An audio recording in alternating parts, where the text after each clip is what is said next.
10:30 back on the Sports Fix. You're listening to North Central Florida sports leader, ESPN Radio and ESPNGo1.com. Adam Reardon, Chris Doring with you. Scott Brantley with the day off. Talk a little Miami Hurricane sports with Danny Money of CanesInSight.com. Kind enough to join us each and every Thursday here on the show. Danny, good morning. How are you, my man? Awesome. How are you guys? Doing well. Now, I've got to start with this because I've had a lot of fun this year with the Miami Hurricane basketball program being as good as they've been throughout the entire season. They've clinched a share of the ACC regular season championship, and last night they had an opportunity to clinch it outright and cut down some nets, wear some T-shirts, do that whole big thing. And they lose last night to Georgia Tech. That makes 3 of their last 4 games losses, including 2 losses to teams like Wake Forest and Georgia Tech. Is this team running out of gas down the stretch? I don't know if they're running out of gas. I mean, some of it, they're in a new position, being the favorite all the time and being on the national spotlight. So you wonder how they're adjusting to that. This is the first time they played down to their competition. You mentioned the Wake Forest loss. And also, they barely got by Clemson. They had a couple other close games, FSU, where they really had to turn it on in the fourth quarter to win against teams that they were much better than. So it's been kind of a pattern. Really, the Duke game did discourage many Canes fans because they played well. The Duke was playing for their season, basically, inspired by the return of Ryan Kelly. So that wasn't that bad of a loss. But as far as playing down to their competition, that's sort of been a recent trend, and it makes you wonder whether the hype is getting to them a little bit, and they're struggling to adjust to this new role. Hey, let me ask you about the last possession for Miami. I was a little curious as to why they took the ball out of Larkins' hands in that scenario there, given his effectiveness at the point or bringing the ball up for a lot of the season. Any second guessing going on down there as to maybe why that play was drawn up that way in the last possession? There's a lot of second guessing going on. I mean, me personally, I've seen Durant Scott make big plays at the end of games since he was a freshman here. So he's obviously not the ball handler that Shane Larkin is, and the result was what it was. But he's made enough plays, both as a scorer and as a creator, throughout his career, and he's a senior now, that I understand how he was given the benefit of the doubt. Now, this team in 1 year has beaten Duke by damn near 30 and then gone to Wake Forest and got run out of their gym. Obviously, the team's somewhere in the middle there. Are they a legitimate – I mean, when you talk about beating Duke, and we saw Duke come back and then knock off Miami inside Cameron here last weekend, I mean, is Miami the real deal in basketball? I mean, forget about the losses to schools like Florida Gulf Coast and Wake Forest and Georgia Tech. Is this a team that, when we get to the NCAA tournament, can make a run, get to an Elite Eight, maybe even a Final Four? I think so. There's no powerhouse this year that really stands above the rest of the teams. That's kind of just the way this college basketball season is playing out. I mean, is Duke that much better than every team in the ACC? I don't think so. You saw Georgetown lose last night as well. Indiana's had their ups and downs. So it's just that kind of season. I think Miami is one of the teams that has the pieces to make a move, but you watch the tournament every year. You know how it goes. It's some of it's luck, some of it's just what team is hot that day, who runs into the hot team, and there's just so many variables involved. But does Miami still have the pieces to make a run? I think so. And I don't think that there's a team out there that just towers above everybody else. You say, that team, if they're playing well, they can't be beat, because basically all these teams can be beaten. They have been beaten. Adam mentioned that Miami's now lost 3 of their last 4. First defeat there at home on the season for them as well, I believe. But you certainly get that feeling that maybe they're fading. And one thing that the NCAA selection committee has shown over the years, they don't like teams that are fading. They like teams that are starting to ascend at this point in the year. Obviously, Miami's going to make the tournament, but their seeding, certainly could be affected by the way they've played the last couple of weeks. With that being said, I mentioned yesterday, I think this year, over more than any other year I can remember, the conference tournaments as a whole are really going to play into where teams end up receiving those final seedings. Looking at the potential in the tournament for Miami, do you think they have the ability to make a long run in the conference tournament as well, given the toughness of that conference and how grueling that conference tournament schedule can be on ACC teams? No, I agree wholeheartedly. I actually was talking to Adam off the air about it, that the conference tournament is more key this year than it probably has been in a long time. And Miami's had guys that have been through it. I mean, they're not McDonald's All-America freshmen. These are seniors for the most part, people that have been through the ACC tournament a few times. So I think that experience will play a role. And again, the fact that there's no team in the ACC that really scares them or scares everybody else. There's Duke, who they've beat thoroughly, and they've played tough in Cameron Indoor.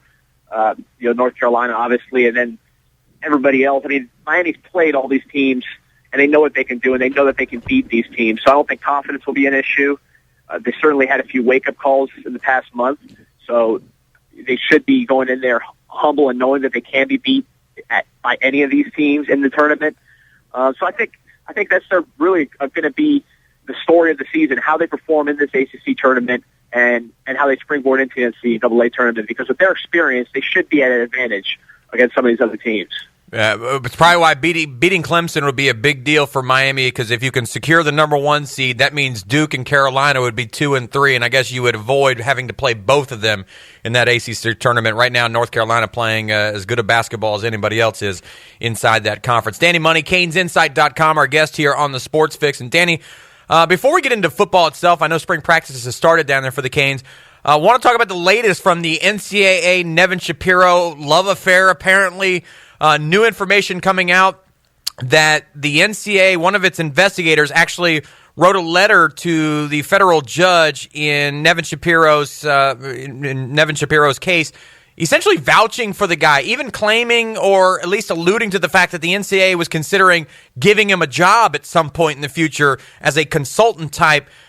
This, again, is just more information that comes out. And when we had talked to you months ago about this, you used the term witch hunt. And I've been very reluctant to use that word because it just sounds like something a fan would say about the NCAA in regards to its school. But now that we see everything out in front of us, everything out in the open, and as a matter of fact, new stuff coming out almost on a daily basis, this really does reek of a witch hunt on behalf of the NCAA against the University of Miami. I mean, if you're not someone who's immersed in this college football culture and someone's just explaining this to you, you're just going to be shaking your head and not understanding it at all, because you have a nonprofit organization, or at least classified as that on their tax return, who is ruining the careers of players like Ray Armstrong, whose NFL draft stock went from about second, third rounder to pretty much undrafted. Poor kid from Sanford, Florida. A guy like Aubrey Hill is a great guy, got wrapped up in all this. His coaching career is in jeopardy. And yet they write a letter to a federal judge on behalf of a guy who built people out of their life savings, over $900 million in a Ponzi scheme, and you're trying to alleviate his sentence. So you're trying to take down the careers of kids and hardworking coaches while at the same time trying to better the situation of a Ponzi schemer. I mean, just if you don't know about this whole college football world and someone tells you this, you wouldn't believe it. And there's so many layers to this. The first, obviously, being that they're trying to reduce the sentence of a Ponzi schemer. That just on its face, kind of raises some eyebrows. But then you wonder, why wasn't this letter disclosed in that internal investigation? This was a letter that was in the possession of Shapiro's attorney, obviously had to do with the improper relationship between Shapiro and the NCAA, but yet it wasn't disclosed in that multi-million-dollar internal investigation they just did. Now, they'll say that their investigation was tailored, but, I mean, how narrowly was it tailored? How limited was the investigation? This was a letter that was in possession of Shapiro's attorney from the head of enforcement of the NCAA. I mean, that's not going to be something that's relevant. Obviously, the rest of the country thinks it's relevant, and from what I understand, ESPN's doing it outside the lines, and we'll put an even bigger spotlight on this, and we'll see how relevant it is then. But that's the first question. The second question is, this letter took place in June 2011, before the investigation even really started. So what position was the NCAA in to vouch for this guy in June 2011 before they invented his credibility, which should have been minute from the beginning considering who he was? Well, what position were they to say how reliable he was and how cooperative he was and how honest he had been? They hadn't interviewed any of the people that he was fingering, any of the people he was pointing out. So the timing of it really, to me, shows that it was a case of investigation from the beginning, because you're talking about the director of enforcement writing this letter in June 2011 before the investigation even started. So there's just so many layers to this. It's so ridiculous.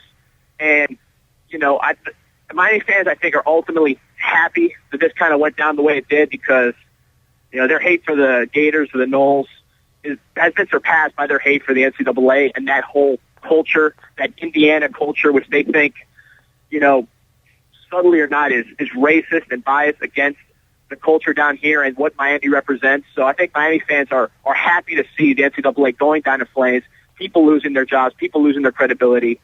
And it's really, I've never seen the board so happy. Maybe after they beat Oklahoma a few years ago, but other than that, this NCAA investigation is really creating a lot of happy people down in South Florida. Let me tell you what, there's a lot of other fans from different schools that are happy about this way this thing's gone down as well, and ultimately may lead to some bigger changes, perhaps even eliminating the NCAA. But if there's one thing that Miami's learned to do well over the last couple of years, that's take their focus and put it on the field with all the stuff that's been swirling around for so long now. They certainly have developed thick skin, I would think, by this point in time. And with that being said, they got spring practice kicked off this past Saturday. A couple things I want to know from you. I know in the past Al Golden has put out a spring depth chart that maybe has reflected more of the work that's been done in the off-season strength and conditioning program. Were there any surprises that you saw on the depth chart based upon some of those type moves this year? And what's the focus of this team as they look to complete their first week of spring practice at this point? Well, it wasn't as many surprises as there has been in years past. The depth chart, for the most part, reflected the best players. And, if you're Coach Golden, you might say that's a positive, that your most talented players are working hard and are accepting the challenge, and that he's recruited guys that have talent and character to go along with it. I would say the biggest surprise to me was that Alex Figueroa, a freshman linebacker from Virginia, was on top of the depth chart as strong side linebacker. Obviously, Eddie Johnson, freshman All-America last year, suspended for the spring, possibly someone who won't be returning to the program, wasn't there. But Alex Figueroa vaulted to the top of that depth chart. He's a guy that I've liked for quite a while. He would have been a big-name recruit had he had grades coming out. He should have been a senior, or he should have been a college freshman this past year, but he spent the year in prep school. But he's a guy who worked really hard in the weight room, rangy guy, up to about 230, can run, very physical, good on special teams. And with Eddie Johnson's status kind of uncertain, he's a guy that can really make a push to be that starter at strong side linebacker.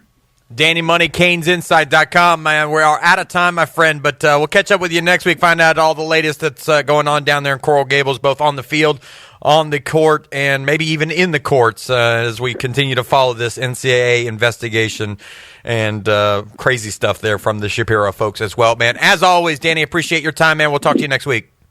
See you guys. Appreciate it. Danny Money, CanesInsight.com. Coming up next, Ira Schofel, the Tallahassee Democrat, will join us. We'll talk about Florida State basketball and football as well. We'll do that next. You're listening to The Sports Fix on ESPN Radio.